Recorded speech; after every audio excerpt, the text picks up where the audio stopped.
Iran पर हमले की तैयारी में अमेरिका। मिडिल ईस्ट में अमेरिका ने तैनाती और ज्यादा बढ़ा दी है। मिडिल ईस्ट में फाइटर जेट की तैनाती, खाड़ी देशों में हथियारों का जखीरा। तस्वीरें भी आपको दिखाते हैं। लगातार तैनाती को बढ़ाया जा रहा है। मैप के जरिए आप देखिए, लगातार ये जो फ्लाइट रेडार के जरिए आपको हम बता रहे हैं कैसे जो अमेरिकी जहाज है उनकी आवाजाही यहां पर हो रही है। यानी कि जो युद्ध को लेकर साजो सामान, हथियार है, वो सब कुछ भारी मात्रा में लगातार मिडिल ईस्ट के देशों तक पहुंचाए जा रहे हैं, क्योंकि कभी भी अमेरिका की तरफ से युद्ध शुरू हो सकता है फिर से। उत्तरी पश्चिम ईरान में भी धमाके की जानकारी है। नॉर्थ पश्चिमी ईरान में हमला, धमाके में 14 IRGC जवानों की मौत। दरअसल बॉम्ब को डिफ्यूज करते समय ये धमाका हुआ। बॉम्ब प्लांट किया गया था जिसे डिफ्यूज किया जा रहा था, लेकिन इस दौरान बॉम्ब फट गया, जिसकी वजह से मौत की जानकारी मिल रही है। IRGC जवानों की मौत की खबर।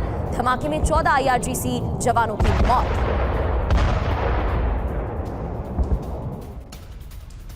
और एक और बड़ी खबर, अरागची ने रूसी विदेश मंत्री लावरोव से बात की है। दोनों नेताओं के बीच फोन पर बात हुई है। सरगेई लावरोव के साथ ईरानी पहल पर हुई है चर्चा। क्षेत्रीय स्थिति और युद्ध को लेकर हुई है चर्चा।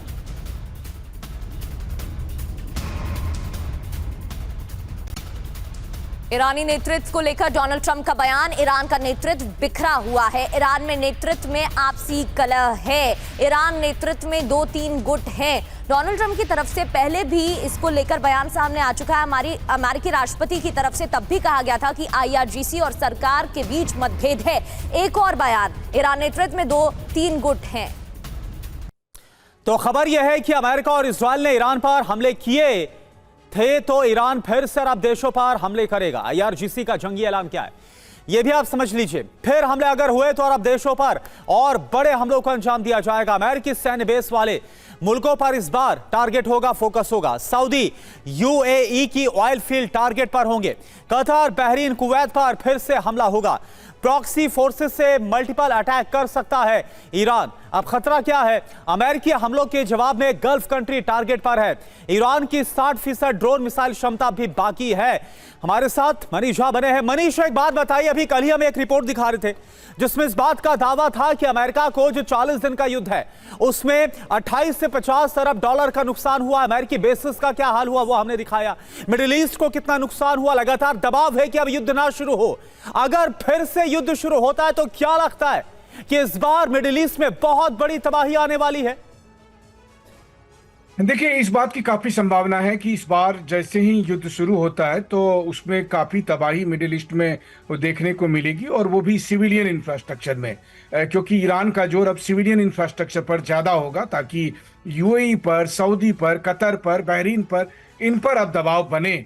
अभी तक अमेरिकी बेस पर हमले हो रहे थे, ज्यादातर हमले।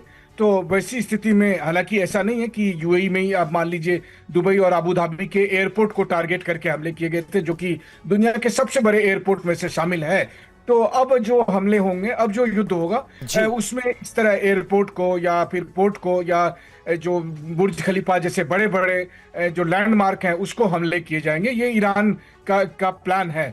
अब सबसे बड़ी बात यह है कि ऐसे वक्त में जब ये सूचना आ रही है कि अमेरिका ने भी 8.6 बिलियन डॉलर के हथियार मिडिल ईस्ट को दिए हैं, तो आप समझ सकते हैं कि UAE और सऊदी जैसे मुल्क ईरान के खिलाफ एक बार जंग के लिए तैयार दिख रहे हैं कि ईरान का खात्मा किया जाना चाहिए।